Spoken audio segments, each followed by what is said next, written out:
সুপ্রিয় দর্শক শ্রোতা, কারা কুরবানির সময় চুল এবং নখ কাটতে পারবে না?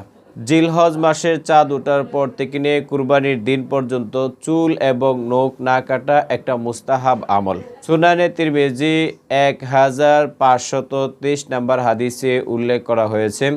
হজরত উম্মে সালমা রাদিয়াল্লাহু আনহা থেকে বর্ণিত, বিশ্বনবী সাল্লাল্লাহু আলাইহি ওয়াসাল্লাম বলেন, তোমরা যদি জিলহজ মাসের চাঁদ দেখো এবং যারা কুরবানি করার ইচ্ছা রাখে সে যেন চুল এবং নখ না কাটে।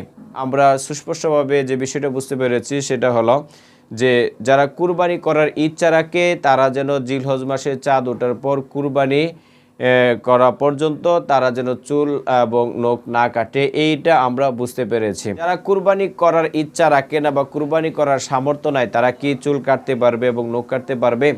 সুনানে আহমদ হাদিস নাম্বার 6575 নাম্বার, হজরত আবদুল্লাহ ইবনে আমর রাদিয়াল্লাহু আনহু থেকে বর্ণিত, রাসূল সাল্লাল্লাহু আলাইহি ওয়াসাল্লাম যখন কুরবানির বিষয়গুলো মানুষদের কাছে বুঝিয়ে দিল, এমন সময় এক ব্যক্তি প্রশ্ন করলো যে আল্লাহর নবী, আমার তো একটা পশু আছে যেটা থেকে আমি দুধ পান করি, আর কুরবানি করার মতো কোনো পশু নেই।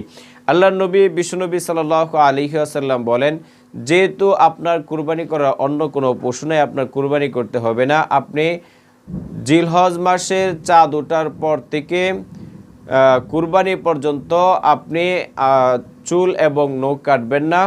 কুরবানির দিন আপনি চুল এবং নখ কাটবেন, এর দ্বারা আল্লাহ তাআলা এটাকে আপনার কুরবানির সাথে গণ্য করবে, সমতুল্য করে দেওয়া হবে। আশা করি বিষয়টা আপনারা বুঝতে পেরেছেন।